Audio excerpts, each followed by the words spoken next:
Hi, നമ്മൾ ഇന്ന് പഠിക്കുന്നത് മൊഡ്യൂൾ 41 ആണ്. Usage need in have plus verb third form എന്ന് പറയുന്ന ഒരു യൂസേജാണ് പഠിക്കുന്നത്.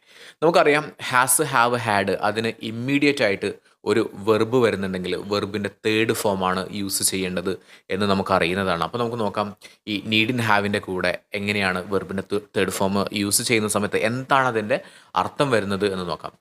Need in have plus verb third form അർത്ഥം വരുന്നത് ചെയ്യേണ്ടിയിരുന്നില്ല.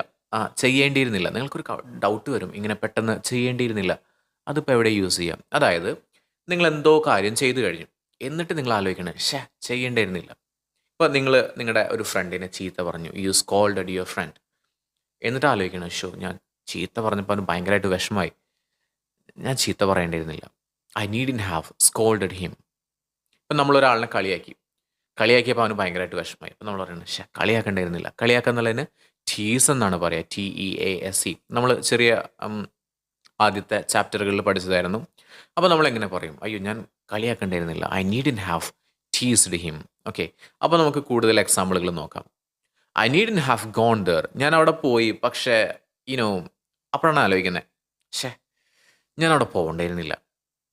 പോയി കഴിഞ്ഞു, അത് കഴിഞ്ഞിട്ട് കൈൻഡ് ഓഫ് റിഗ്രഷൻ. നമ്മൾ റിഗ്രറ്റ് ചെയ്യണം, പശ്ചാത്തപിക്കുകയാണ്. അയ്യോ, നോ, അവിടെ പോകേണ്ടിയിരുന്നില്ല. I needn't have gone there. Okay, I needn't have eaten pizza. ഞാൻ പീറ്റ്സ കഴിച്ചു, എൻ്റെ വയറ് കേടായി. അപ്പം ഞാൻ പറയണേ, പീറ്റ്സ കഴിക്കേണ്ടിയിരുന്നില്ല. അത് കഴിച്ചില്ലായിരുന്നെങ്കിൽ എനിക്ക് കുഴപ്പമുണ്ടായിരുന്നില്ല. പക്ഷേ I needn't have eaten pizza. ഞാൻ പീറ്റ്സ കഴിക്കേണ്ടിയിരുന്നില്ല. I needn't have slept so late. Okay, ഞാൻ കുറേ നേരം വൈകിട്ട് ഉറങ്ങേണ്ടിയിരുന്നില്ല. അതുകൊണ്ടാണ് എനിക്ക് ഇപ്പോൾ ഉറക്കം വരുന്നത്. I needn't have slept so late. വളരെയധികം ലേറ്റായിട്ട് ഞാൻ ഉറങ്ങേണ്ടിയിരുന്നില്ല. അതുകൊണ്ടാണ് ഇപ്പോൾ എനിക്ക് പഠിക്കുന്ന സമയത്ത് ക്ലാസ്സിലിരുന്നിട്ട് ഉറക്കം വരുന്നത്. Okay, I needn't have pluck the flowers. Okay, ഞാൻ ഫ്ലവേഴ്സ് കണ്ടു. ഞാൻ എല്ലാ പൂക്കളും പൊട്ടിച്ചു കഴിഞ്ഞു. അപ്പോൾ അത് പൊട്ടിച്ചപ്പോൾ അവിടുത്തെ ആൾ വന്നിട്ട് എന്നെ ചീത്ത പറഞ്ഞു. അപ്പോൾ ഞാൻ പറയണ, പൂ പൊട്ടിക്കേണ്ടിയിരുന്നില്ല. അയാൾ എന്തിനു വേണ്ടിയിട്ട്, അയാൾ ബിസിനസ്സോ എന്തൊക്കെ കാര്യങ്ങളൊക്കെ ചെയ്യാൻ വേണ്ടിയിട്ട് വെച്ചിരുന്ന പൂക്കളായിരുന്നു. പക്ഷെ അതെല്ലാം ഞാൻ വന്ന് പൊട്ടിച്ചെടുത്തു. അപ്പോൾ ഞാൻ പറയണേ, I needn't have pluck the flowers. Okay, ഇവിടെ എഴുതിയിട്ടുള്ളത് he needn't have plucked the flowers എന്നാണ്. അവൻ പൂ പൊട്ടിക്കേണ്ടിയിരുന്നില്ല, അവൻ പൂ പറിക്കേണ്ടിയിരുന്നില്ല. She needn't have wasted food. അവൾ ഭക്ഷണം വേസ്റ്റ് ആക്കേണ്ടിയിരുന്നില്ല. നിങ്ങൾക്ക് കാണാൻ പറ്റും ഇവിടെ ഭക്ഷണം വേസ്റ്റ് ആക്കിക്കൊണ്ടിരിക്കുകയാണ്. അതായത് നൂഡിൽസ് അവരെന്താ ചെയ്യുന്ന, ഭക്ഷണം ഒരുപാട് പേര് ഭക്ഷണം കിട്ടാതെ നിൽക്കുന്ന സമയത്ത് ഇവർ ഭക്ഷണം കഴിച്ചിട്ട് അതിൻ്റെ ലെഫ്റ്റ് ഓവർ എന്ത് ചെയ്യുന്നുണ്ട്, അത് വേസ്റ്റാക്കി കളയുകയാണ് ചെയ്യുന്നത്. അപ്പോൾ ആവശ്യമുള്ള ഫുഡ് മാത്രം എടുത്താൽ പോരെ. അപ്പോൾ നമ്മൾ പറയണേ, she need have wasted food. അത് ആർക്കെങ്കിലും കൊടുക്കായിരുന്നു. ഇതിപ്പോൾ ആർക്കും കൊടുക്കാൻ പറ്റില്ല, പക്ഷേ ഏതെങ്കിലും ജീവികൾക്കൊക്കെ കൊടുക്കാമായിരുന്നു. Okay, she needn't have wasted food. You needn't have turned off the laptop. നീ ആ ഒരു ലാപ്ടോപ്പ് ഓഫ് ചെയ്യേണ്ടിയിരുന്നില്ല. ഇപ്പോൾ ഓണാക്കാൻ പറ്റുന്നില്ല.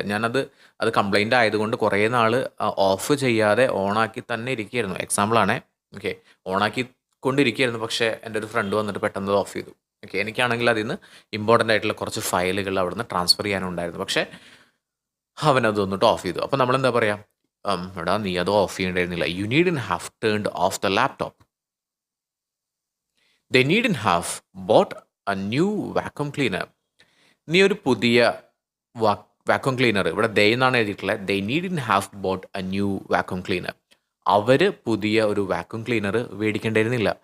നിങ്ങൾക്കിത് ഒരു ചൂല് വെച്ചിട്ട് തൂക്കാവുന്നതേ ഉണ്ടായിരുന്നുള്ളൂ, തൂത്തുവാരാവുന്നതേ ഉണ്ടായിരുന്നുള്ളൂ. പക്ഷേ നീ അത് വാങ്ങേണ്ടിയിരുന്നില്ല. ഇത് ഭയങ്കരമായിട്ട് എന്ത് ചെയ്യുന്നുണ്ട്, ഇലക്ട്രിസിറ്റി എടുക്കുന്നുണ്ട്. സോ നിങ്ങളത് മേടിക്കേണ്ടിയിരുന്നില്ല, അല്ലെങ്കിൽ അവർ അത് മേടിക്കേണ്ടിയിരുന്നില്ല. They needn't have bought a new vacuum cleaner. ഇവിടെ വെർബിൻ്റെ തേർഡ് ഫോം വെക്കണം എന്നുള്ളത് നിർബന്ധമാണ്. Okay, we needn't have blamed him. നമ്മൾ അവനെ കുറ്റപ്പെടുത്തേണ്ടിയിരുന്നില്ല. നമ്മൾ ഒരാളെ കുറ്റപ്പെടുത്തി ആൻഡ് ഹി കമ്മിറ്റഡ് സൂയിസൈഡ്. അവൻ സൂയിസൈഡ് ചെയ്തു. വിഷമം സഹിക്കാൻ പറ്റാതെ, താങ്ങാൻ പറ്റാതെ അവൻ സൂയിസൈഡ് ചെയ്തു. അപ്പോൾ നമ്മൾ പറയണേ, നമ്മൾ അവനെ കുറ്റപ്പെടുത്തേണ്ടിയിരുന്നില്ല. We needn't have blamed him. വെർബിൻ്റെ ഏത് ഫോം വേണം? തേർഡ് ഫോം വേണം. We needn't have blamed him. നമ്മൾ അവനെ കുറ്റപ്പെടുത്തേണ്ടിയിരുന്നില്ല. I needn't have broken it. അയ്യോ, ഞാനത് പൊട്ടിക്കേണ്ടിയിരുന്നില്ല. എനിക്ക് ദേഷ്യം വന്നപ്പോൾ ഞാൻ പൊട്ടിച്ച് കളഞ്ഞു. അത് പൊട്ടിച്ച് കളഞ്ഞപ്പോഴാണ് ഞാൻ ആലോചിക്കുന്നത്, ഇറ്റ് വാസ് വെരി എക്സ്പെൻസീവ്. വളരെ വില കൂടിയതായിരുന്നു.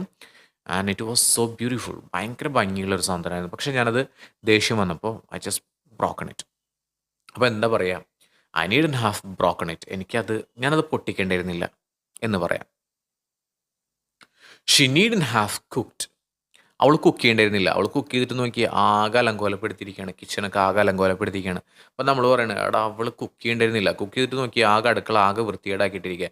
Xi needn't have cooked. Okay. അല്ലെങ്കിൽ ഭക്ഷണം ടേസ്റ്റും ഇല്ല.